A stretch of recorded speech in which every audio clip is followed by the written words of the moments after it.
I am Vera L. Smith. I am your destiny pusher. I am your ruby puller. I'm also a transformational life coach at DivineShift Life Coaching. So what do I mean when I say destiny pusher and ruby puller? What I mean is, as far as being your destiny pusher, I am here. Equipped by I have been equipped by Spirit.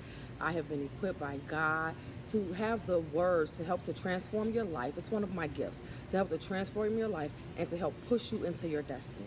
And what do I mean by ruby puller? As a ruby puller, what I will do is I will work with you to find out what it is that you were born to do. What's your soul purpose? And from finding your soul purpose, then we will be able to pull out those beautiful rubies that are in you. Why rubies? Rubies are a natural occurring gem in the earth.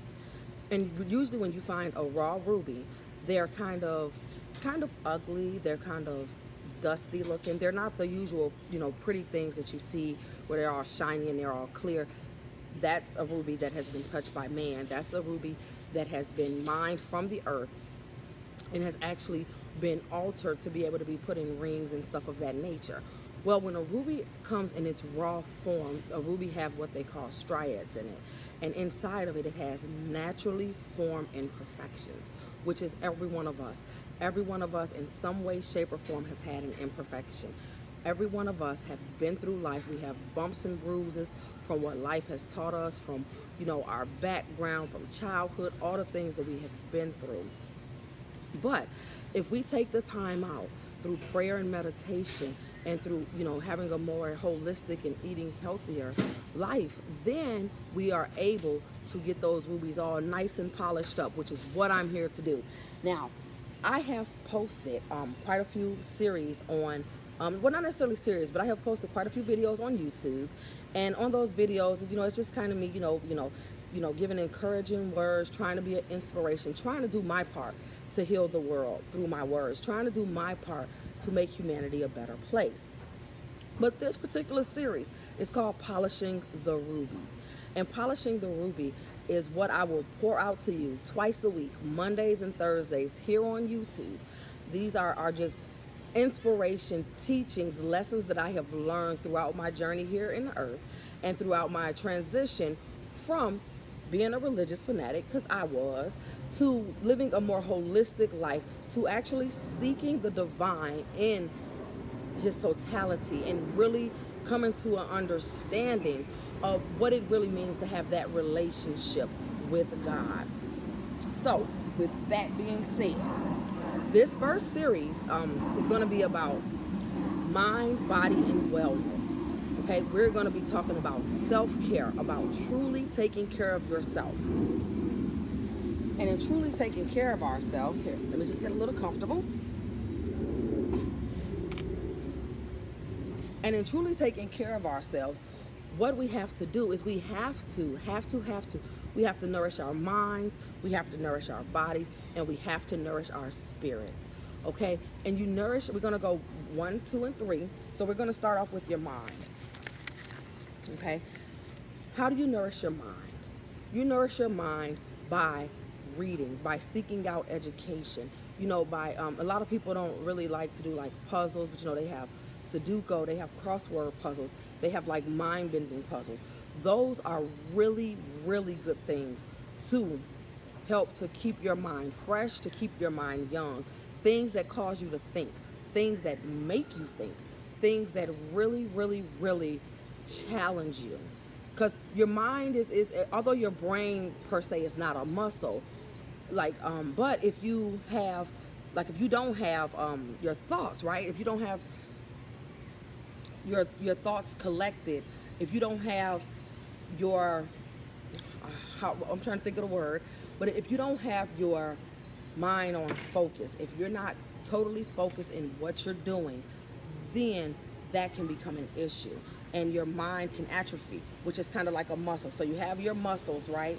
And if you don't use your muscles for a while, say like you have people, they just sit in bed and they get contractures, that's what they're called. And they can't move their arm. You may see somebody who can't move their arm because their arm is stuck in this position because they haven't used them. Or if you ever seen like a bodybuilder who kind of got an injury, you notice if they try to eat a high protein diet, they still try to lift a little weights or do something so their muscles won't atrophy. Well, your mind does the same thing. If you don't use it, then you will slowly start, losing some of that vital information that keeps you live, that keeps you vivid. All right.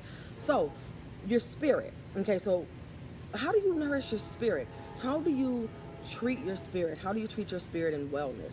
Well, let's start by saying prayer and meditation are the best ways. Those are two of the best ways to nourish your spirit.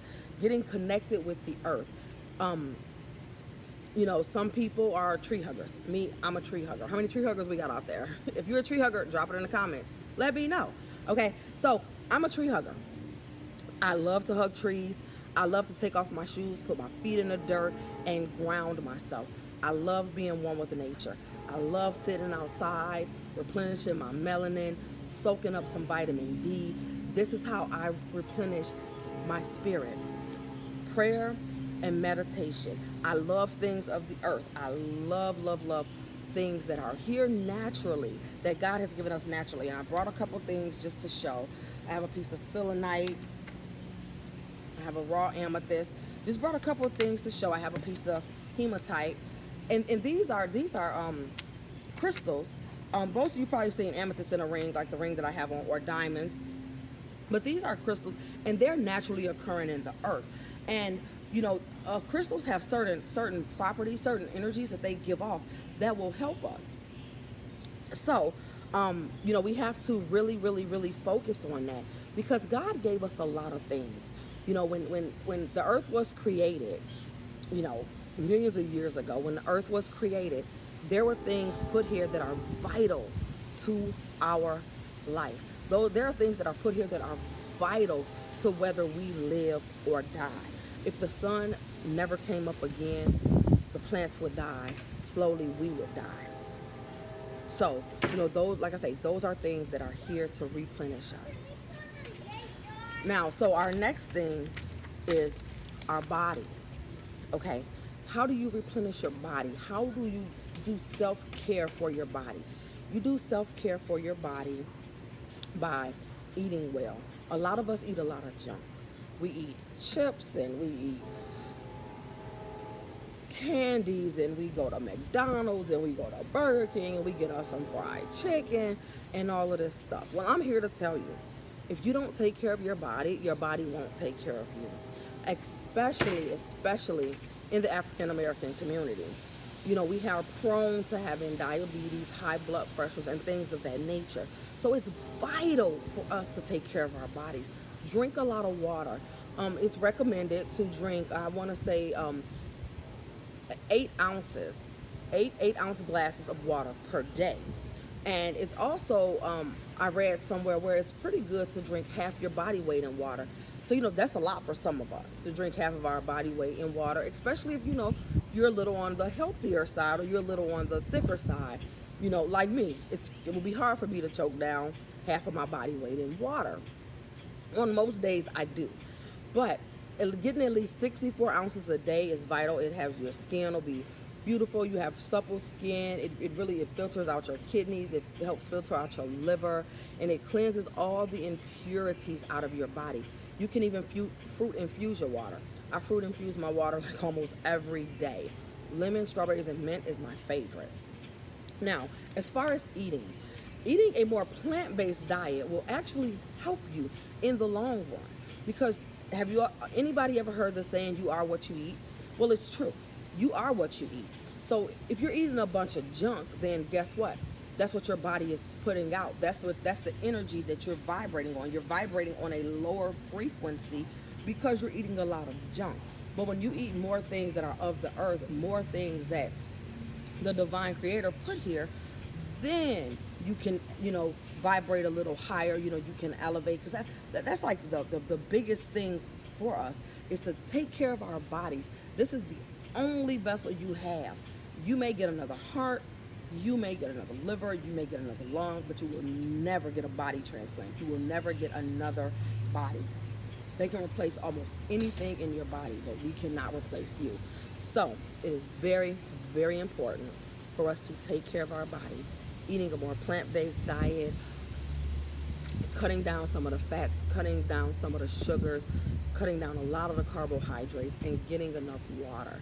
So if you're one of those people like I used to be and who wanted to have 2, 3, 4 sodas a day, you really pay for that. And you start seeing a difference when you start drinking water, when you start eating healthier. Your body will feel different. You'll feel more vibrant. All right. So just a quick little recap on what we talked about. We talked about taking care of your mind, self-care for your mind through prayer, through learning, through doing puzzles, anything to keep your mind active. Go back to school, take a class, anything to keep your mind active. We talked about your spirit, because you always want to, with spirit, this is how it works. With your spirit, you always want to stay connected to the vine. Some of us have the wrong idea of what being connected to the vine means. But I'm not saying I'm 100% right. I'm not saying I'm wrong. I'm not saying you're right or you're wrong. But what I am saying is being connected to the vine is taking that time to pray, to meditate, to seek the divine creator on a higher level, on a much higher level than we have been doing. Because sometimes the only time we ever spend time with him is when we need something, or when we're at church or something of that nature. But no, I'm talking about making it an everyday part of your life. I get out in nature every day, even when it's raining. Sometimes when it's raining, I go and I walk on the beach in the rain. So, do that, because that will help to bring you into a higher state of consciousness. That will bring you into a closer connection with who you were created to be. Okay, so always stay connected to the vine. The next thing we talked about eating. We talked about eating well and having a more plant-based diet, because when you take care of your body will take care of you. This is all we have. So let's take care of it. Now I'll be back on Thursday, and on Thursday we're going to finish this up, and I'm going to bring you some more ideas of how to do that self-care. But we're going to get a little more into the holistic side of it, where we're going to talk about meditations, different meditations you can do, affirmations, to help with your mindset, to change your mindset, to help move out negative thoughts. We're going to talk a little bit about herbs, and I don't know, I may bring some herbs back with me. Who knows? We're going to talk about some of the common herbs like lavender, mugwort, dandelion, things like that, and how they help you. What is their properties that will help you? Because like mugwort is very good for women. It's very, very good for women, who have little female irregularities. Lavender is a great, great, great herb, to have if you're a little anxious, if you're, you need to relax. Lavender is very good for that. So we're going to talk about some of these things to help get you on that level. Again, I am Vera L. Smith. I am your destiny pusher. I am your Ruby Polar.